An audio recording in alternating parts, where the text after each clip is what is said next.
देखिए दोस्तों, आज हम भारत में वन एवं वन्य जीव के संरक्षण के बारे में पढ़ेंगे। तो दिया है,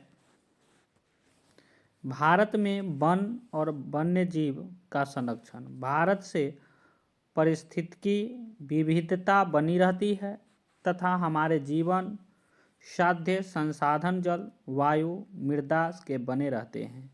यह विभिन्न जातियों में बेहतर जनन के लिए वनस्पति और पशुओं में जीन्स विविधता को भी संरक्षित करती है। 1960 से 1970 के दशक के दौरान पर्यावरण संरक्षणों ने राष्ट्रीय वन्यजीव सुरक्षा कार्यक्रम की पुरजोर मांग की।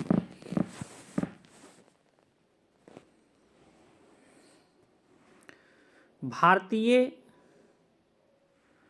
वन्य जीवन संरक्षण अधिनियम 1972 में लागू किया गया, जिसमें वन्य जीवों के आवास रक्षण के अनेक प्रावधान थे।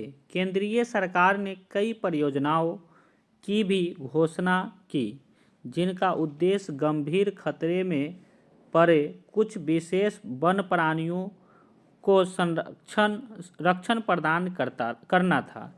इन प्राणियों में बाघ, एक सींग वाले गेंडा, कश्मीरी हिरण अथवा हंगूल, 3 प्रकार के मगरमच्छ, स्वच्छ जल मगरमच्छ, लवणीय जल मगरमच्छ और घड़ियाल, एशियाई शेर और अन्य प्राणी शामिल है। इसके अतिरिक्त कुछ समय पहले भारतीय हाथी, काला हिरण, चिंकारा, भारतीय गोडवान और हिम तेंदुए आदि के शिकार और व्यापार पर पूर्ण अथवा आंशिक प्रतिबंध लगाकर कानून रक्षण दिया है।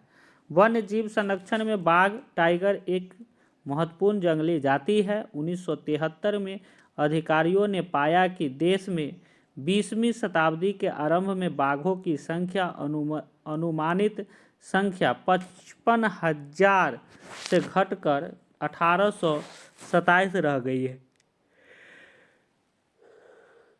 बाघ गणना 2018 में 2967 और बाघ गणना 2022 में बढ़कर 3167 हो गया है। उत्तराखंड में कार्बेट राष्ट्रीय उद्यान, पश्चिम बंगाल में सुंदरबन राष्ट्रीय उद्यान, मध्य प्रदेश में बांधवगढ़ राष्ट्रीय उद्यान, राजस्थान में सरिस्का वन्य जीव पशु विहार, असम में मानस बाघ रिजर्व और केरल में पेरियार बाघ रिजर्व भारत में बाघ संरक्षण परियोजना के उदाहरण है। टाइगर प्रोजेक्ट के 50 वर्ष पूरा होने पर प्रधानमंत्री नरेंद्र मोदी ने 9 अप्रैल 2022 को कर्नाटक के मैसूर से अंतर्राष्ट्रीय बिग कैट्स एलायंस की शुरुआत किया। IBCA के अंतर्गत बाघ, शेर, तेंदुआ, चीता, जगुआर, हिम तेंदुआ और प्यूमा जैसे 7 प्रकार के बिना कैट्स के संरक्षण के लिए प्रारंभ किया गया है। IBCA का रेंज 97 देशों तक होगी। वन्य जीव अधिनियम 1972 के तहत सैकड़ों तितलियां, पतंगों, भृंगों और एक ड्रैगन फ्लाई को भी संरक्षित जातियों में शामिल किया गया है। 1991 में पौधे के भी 6 जातियां पहली बार इस सूची में रखी गई है। वन एवं वन्य जीव संसाधन के प्रकार एवं वितरण: आरक्षित वन, अरक्षित वन, अवर्गीकृत वन। देश में आधे से अधिक वन क्षेत्र आरक्षित वन घोषित किए गए हैं। जहां तक वन और वन्य प्राणी के संरक्षण की बात है, आरक्षित वनों के सर्वाधिक मूल्यवान माना जाता है। रक्षित वन विभाग के अनुसार देश के कुल वन क्षेत्र का 1/3 हिस्सा रक्षित है। अवर्गीकृत वन अन्य सभी प्रकार के वन और बंजर भूमि को सरकार, व्यक्तियों और समुदाय के स्वामित्व में होते हैं अवर्गीकृत वन कहे जाते हैं। आरक्षित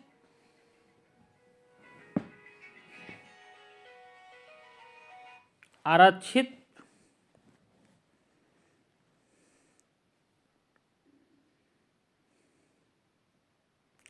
और रक्षित वन ऐसी अस्थायी वन क्षेत्र है जिनका रख रखाव इमारती लकड़ी, अन्य वन पदार्थों और उनके बचाव के लिए किया जाता है।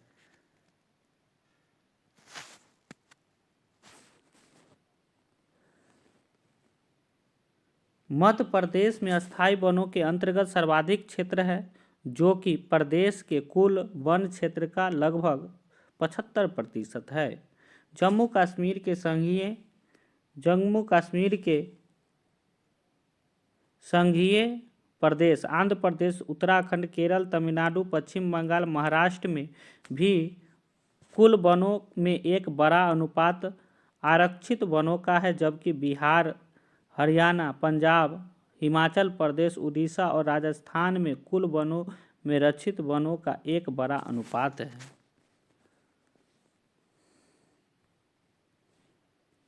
राजस्थान के अलवर जिले में 5 गांवों के लोगों ने तो 1200 हेक्टेयर वन भूमि भैरोदेव डाकव सेंचुरी घोषित कर दी, जिसके अपने ही नियम कानून है जो शिकार वर्जित करते हैं तथा बाहरी लोगों की घुसपैठ से यहाँ के वन जीवन को बचाते हैं।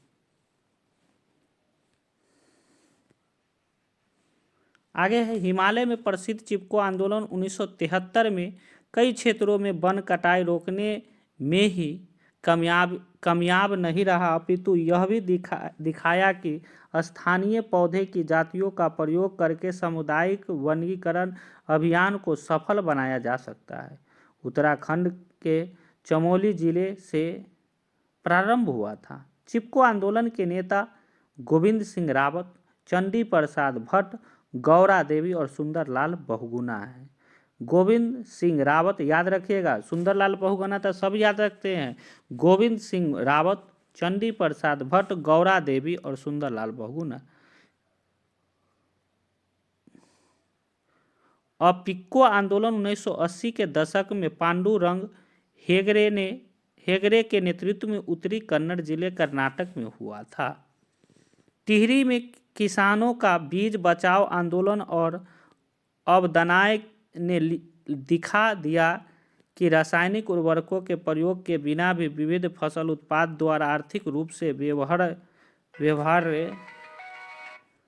व्यवहार्य कृषि उत्पादन संभव है।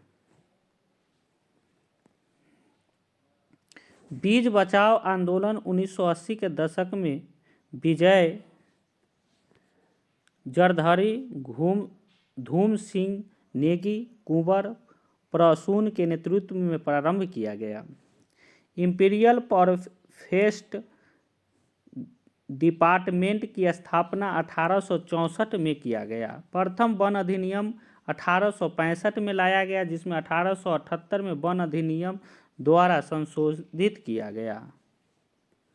भारत के प्रथम राष्ट्रीय वन निधि 1894 ईस्वी में बनाया गया। भारतीय वन अधिनियम 1927 के द्वारा वनों उत्पादन की आवाजाही को नियंत्रित करना, उस पर शुल्क लगाना था। संरक्षित वन ग्राम वन के रूप में घोषित करने की एक निश्चित प्रक्रिया अपनाई गई। स्वतंत्र भारत में प्रथम वन निधि 1952 में लगाया गया। वन अधिनियम 1980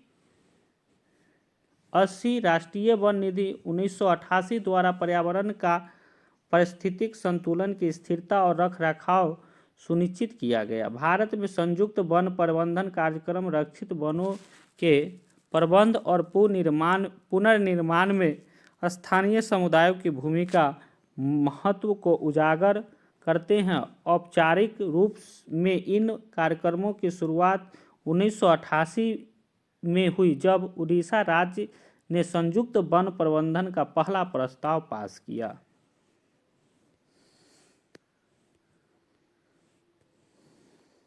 भारत में पर्यावरण के विनाश और पुनर्निर्माण की क्रियाशीलताओं के सीख मिलती है कि स्थानीय समुदाय को हर जगह प्राकृतिक संसाधन प्रबंधन में शामिल करना चाहिए। वर्ष 1971 में यूनेस्को द्वारा man and biosphere research programme के आरंभ किया गया है। इसके अंतर्गत 686 बायोस्फीयर रिजर्व है। तो आज के लिए इतना ही, फिर नेक्स्ट वीडियो में अगले पार्ट। धन्यवाद।